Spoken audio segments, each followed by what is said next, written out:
I'm Douglas Mason, CEO of Naturally Splendid, symbol NSP on the TSX Venture Exchange. Naturally Splendid is a biotechnology and consumer products company focused on the global cannabis and health markets. Naturally Splendid is expanding distribution in this rapidly growing market with products currently in Canada, the USA, South Korea, Germany, and Australia. To view our comprehensive company presentation and for more information, please visit our website at naturallysplendid.com. Welcome to the Goddard Report. Comments made on the Goddard Report and TalkDigitalNetwork.com are an expression of opinion only. Here is Jim Goddard. My guest is award-winning investigative reporter Bob Mackin, the publisher of TheBreaker.News. Welcome back to the show, Bob. Thank you. Bob, who is behind the group Canada Strong and Proud? That's what I'm trying to find out. Canada Strong and Proud uses Canada and Proud, but they're not Canada Proud or Ontario Proud or BC Proud. I've left a message on the voicemail, on the message they have in their robocall poll. I've appealed to them to tell us who they are, because if they really are proud and strong, you'd think they'd be strong enough to have pride in who they are, but instead they're acting rather bashful, rather shy. And this is a problem right now that on the way to the federal election this fall, you can, if you want, start a political campaign of any sort and gather people's information, data mine basically, but June 30th is the last day you can do that. Starting July 1st, the election period rules kick in and you can't play this game anymore, but I'm surprised that anyone is trying to play this game in this post-Cambridge Analytica Facebook scandal world of ours. And I'm also surprised in some ways that the federal Trudeau Liberal government is allowing this to happen because of all the warnings they've received from all the intelligence agencies, from other partners, other democratic countries in the world, United States next door and United Kingdom, about this kind of digital dark campaigning. Whether it's someone trying to raise money, whether it's someone trying to create a database, and someone trying to battle for the minds of social media users and plant messages out there. It really is something that should not be allowed. I mean, of course, people have freedom of speech, but there are limits to that. When it comes to an election campaign, there should be laws that unfortunately don't exist, but there should be laws for truth in political advertising. You can say things in political advertising that you wouldn't get away with in commercial advertising for commercial products and commercial services. That's not right. And to hide behind anonymity and run a website which actually has an About Us page, but there's nothing about who actually is behind this campaign is wrong. And the question you've got for the Liberals to be allowing this to happen is, if they didn't plug this hole to prevent it from happening, did they do that because they want to give a chance to liberal-friendly organizations to do the same thing? Why don't they level the playing field? Why are they allowing this to happen when they know it is corrosive and counterproductive and wrong? What kind of messaging does Canada Strong and Proud put out? Well, they have a robocall poll that asks people for their preference of their political parties that they prefer to support on the way to the election, and they also have a question about whether the people who receive this poll support oil and gas pipelines. So it appears to be that end of the spectrum that is wanting to encourage more pipeline development, more oil and gas development, more resource development, which is all fine and dandy. But put your cards on the table. Tell us who you are and what interest you have and where you're getting your money from for this campaign. You know, I think I might have received a robocall from that group because they asked, who do you plan to vote for? They didn't say who they were. And because I'm always curious, okay, what's your next question? And it was, do you support pipelines and gas development? Yeah, they give an email address. They give a toll-free phone number. They don't say their name, and you check out the website address, and the underlying information is all private. So the registration information online for their website doesn't even give a hint of who they are. This isn't the only campaign like this right now. There's a campaign, one called Engage Canada. That's an interesting one because it does identify some of the people that are involved, or some of the people that are involved have been identified in another website, which appears to be a website by Conservative Party researchers that have tied people from Unifor, the union, that one of the biggest federal unions there is, one of the biggest national unions.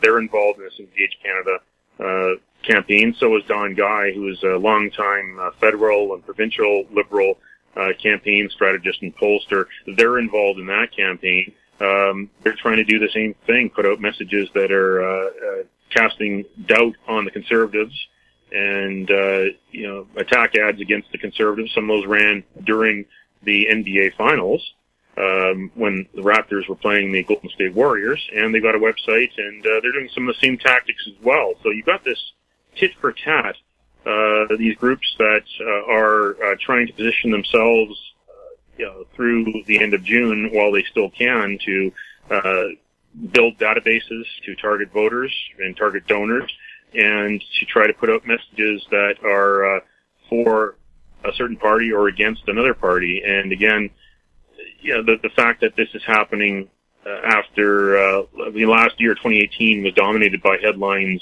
of unethical digital campaigning, weaponizing social media against voters for a variety of purposes by political campaigners in the United States, the United Kingdom. There were warnings by our intelligence agencies here in Canada that the same thing would probably happen on the way to the 2019 federal election, which is on its way in about 16 weeks or so. And we saw what happened in the United States with Russians interfering with the 2016 election. Well, what are we going to see as we get closer to the 2019 election?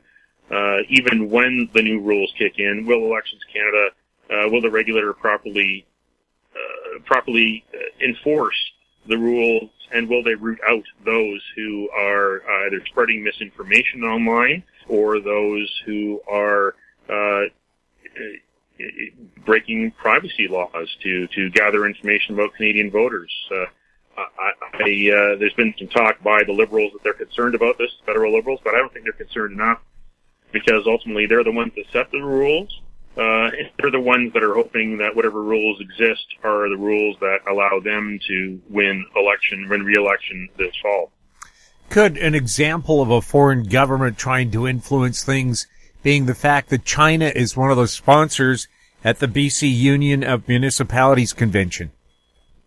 Well, this is not new, although there is renewed attention to this. I've attended the UBCM convention in the past, and that's a group that encompasses almost 200 regional districts, local governments, and First Nations governments. And the government of China has paid $6,000 to be in the program and be an official UBCM event where they have a reception. They wine and dine the politicians who come there and show them a video and give them a bit of a lecture. And the Consul General for the Vancouver Consulate works the crowd, passes out business cards, collects business cards, makes connections. This is lobbying. This is actual lobbying event, but there's no lobbying laws that apply municipally in British Columbia. The interesting part, though, is that the Union of BC Municipality Convention is also a convention where the provincial cabinet ministers go to as well. So provincial cabinet ministers are going there, and the way the provincial lobbying laws are that if someone lobbies for less than 100 hours, then they don't have to register as a lobbyist. And for someone to register as a lobbyist and disclose that they're lobbying for 100 hours or more, well, that's on the honor system. There's no one independent that's actually holding a stopwatch and making sure that someone is lobbying for less than 100 hours or more than 100 hours. It's really on the honor system. So you've got a foreign government, which is officially an adversary of Canada's. It's a trading partner. It's a tourist partner. There's a lot of Canadians who are of Chinese descent who have come from the People's Republic of China. But this is a country which is not an ally of Canada's. It's not a democratic country by any means. It's got major human rights problems, it doesn't have a free press, and it doesn't govern by the rule of law. There are so many strikes against China right now, and of course, this is all playing out in public discourse on the way to the election since last December when Meng Wanzhou, the Huawei chief financial officer, was arrested at Vancouver International Airport and is living in Canada on bail restrictions, awaiting her extradition hearing to United States to face charges of fraud in relation to Huawei's business with banks down in the United States. So all these issues are coming to the fore at this time, and China is, according to people like Clive Hamilton, the Australian professor, very skilled, very adept at foreign influence. And this type of foreign influence that Union of BC Municipalities Convention is targeted directly at the local level. And it's interesting that the People's Republic of China consulate is the only consulate that has sponsored the UBCM convention. There was a meeting actually at the consulate general's residence recently with the president of UBCM, Arjun Singh, who's a Kamloops city councillor, and Pete Fry, who's a Vancouver Green city councillor, where they're talking about the party plans for this year. I talked to Pete Fry, the Green councillor from the city of Vancouver, who really emphasizes the economic reasons for this happening, that China is British Columbia's second biggest trade partner, and there's all sorts of expansion happening, eventually to the Trans Mountain Pipeline, to port facilities, to encourage even more trade with China. Pete Fry didn't really, he paid lip service when I talked to him to the human rights concerns, but his overriding concern as the Vancouver representative on the UBCM board was the economic reasons for continuing this relationship with China. There could be some protests this time around. There's been protests more recently outside the Consul General's mansion in Shaughnessy by Vancouverites who are concerned about China's new extradition law that's proposed for Hong Kong, as well as the 30th anniversary of the Tiananmen Square massacre. Expect to see potential protests outside the Vancouver Convention Center in September when this happens, and coincidentally, when this happens in September is also the same week of the next scheduled court date for Meng Wanzhou, where her defense team will be going to court for a couple of weeks at the end of September because of applications about evidence disclosure that they need in order to put their defense together to try to defeat the extradition application that the federal government is putting through the courts on behalf of the United States.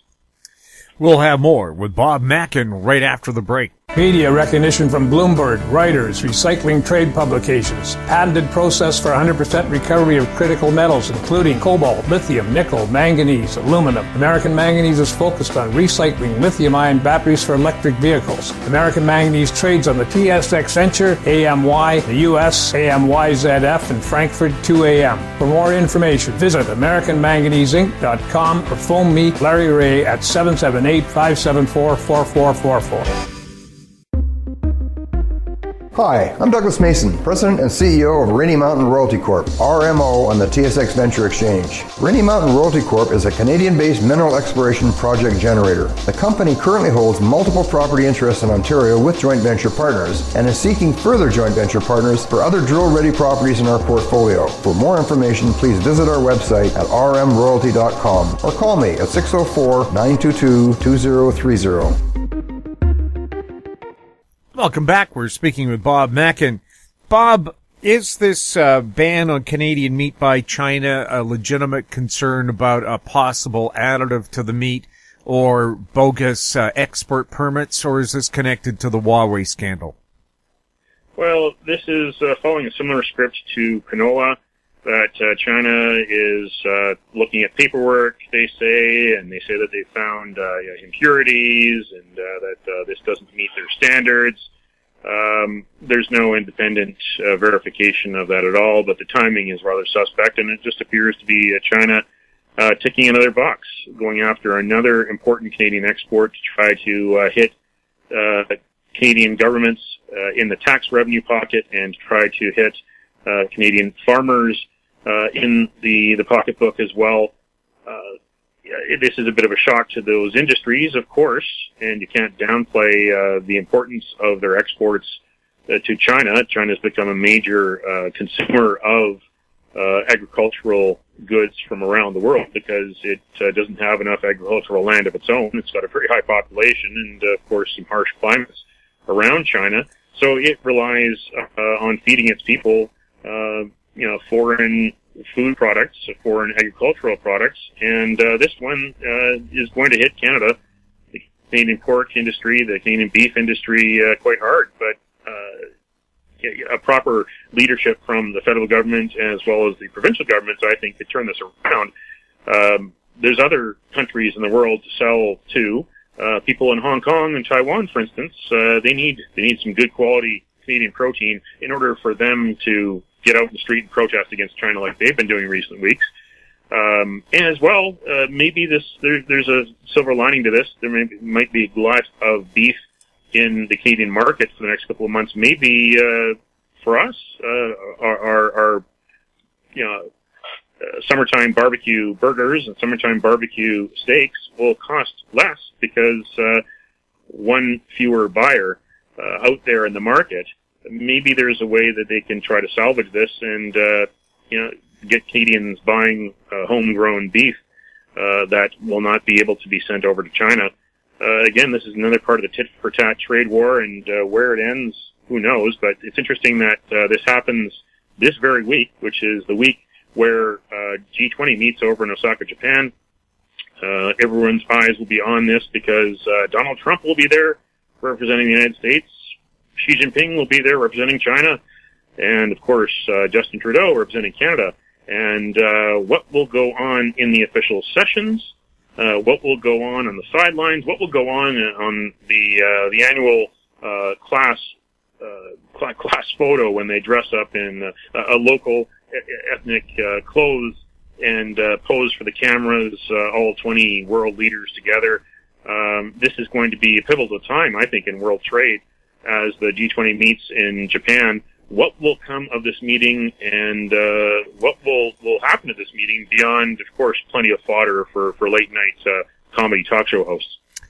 It is barbecue season, and that means politicians gathered around various barbecues at festivals and stuff trying to convince us to vote for them. Who's got the best line so far, and who's the big loser so far? Well, much of this year has been Justin Trudeau and the federal Liberals on their heels, and the Conservatives were really the first out with the attack ads, really pointing the picture at Justin Trudeau and making comparisons to Trump, and however, looking at the integrity of the Trudeau administration and comparing that with some of the integrity problems of the Trump administration. In recent weeks, though, the Liberals have been doing their best to try to turn things around and try to frame and box the Conservatives in, especially on the climate plan.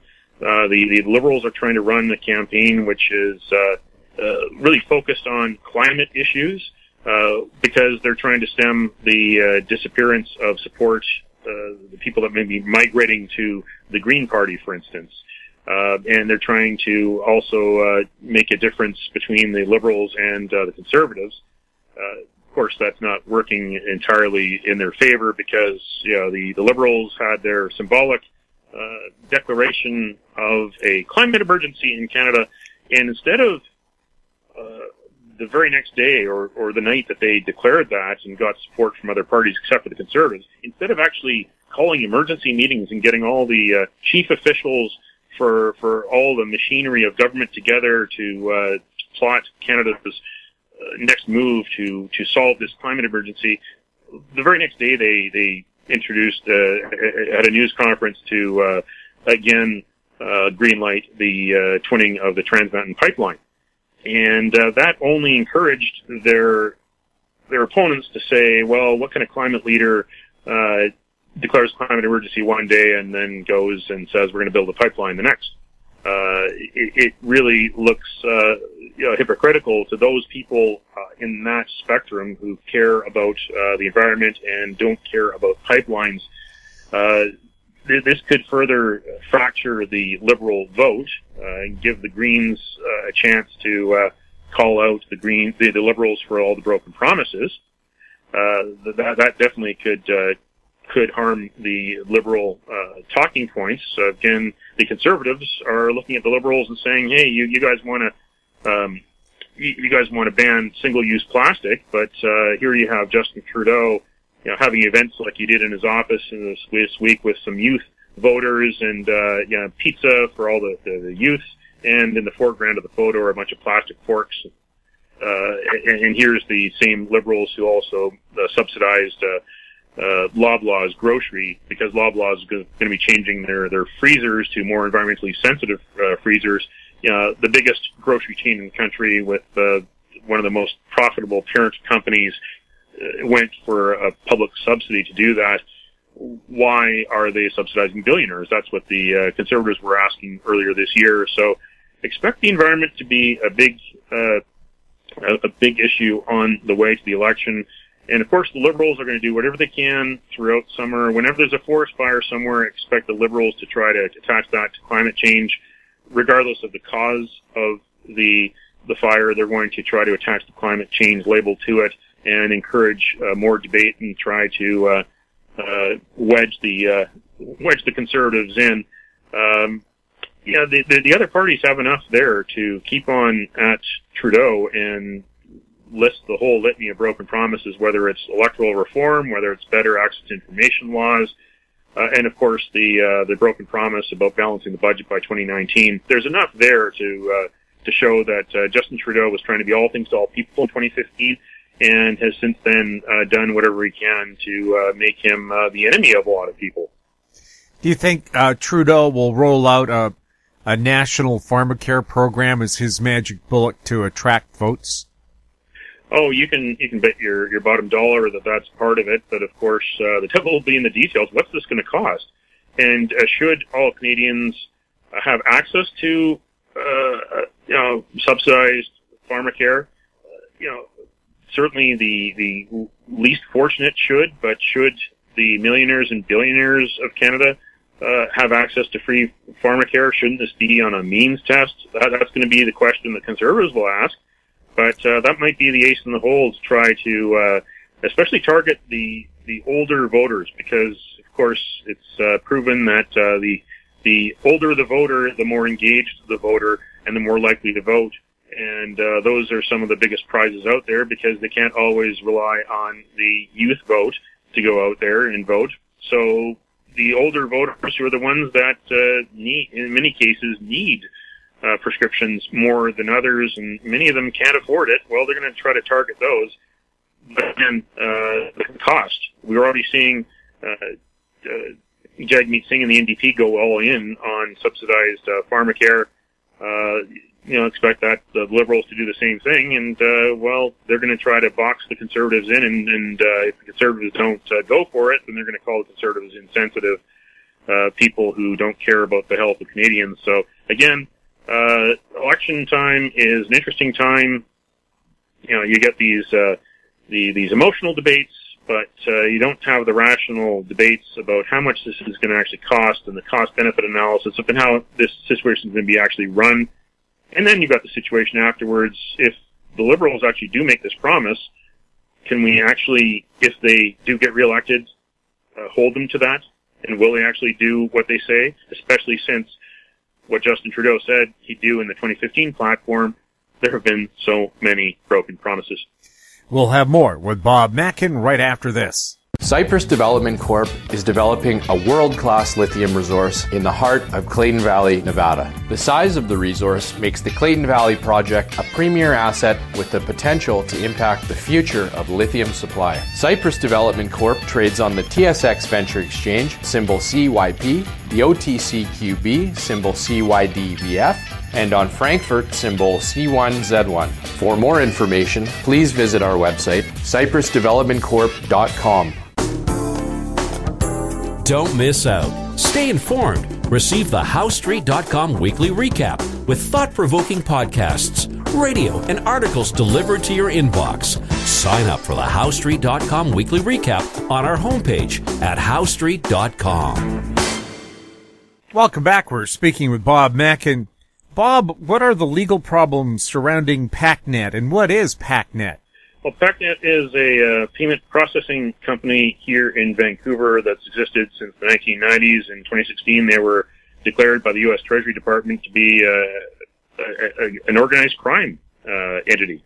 That blacklist lasted for about a year or so, but the provincial government went after them from a civil forfeiture standpoint to seize their property. And just this month, the United States District prosecutors from Nevada have gone after this company for fraud and money laundering. And it wants the principals of this company to face justice down in Nevada for allegedly bilking especially senior citizens, out of millions of dollars through payment processing for specious things like schemes for fortune tellers, people to buy fortune-telling services, and money was put through this company to do those kinds of things. They say more than $100 million a year was put through this company to do the payment processing. That the founder of this company, Roseanne Day, that she brought in $15 million over the last 3 years. The company was in regular business, and that the general counsel of this company is alleged to not even be a lawyer, but he was using the word general counsel as his title. However, he does have a license to fly planes, which is interesting too. So this is going to be an interesting case going forward. The allegations, of course, have not been proven in court, and these are allegations from the U.S. District down in Nevada.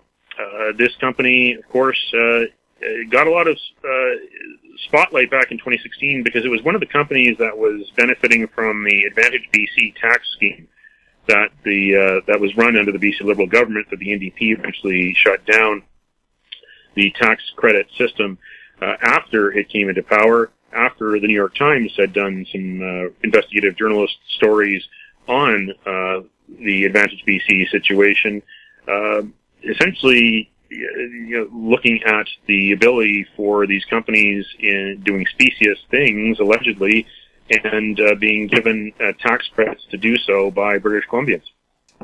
Bob, thank you so much for chatting with us. Thank you.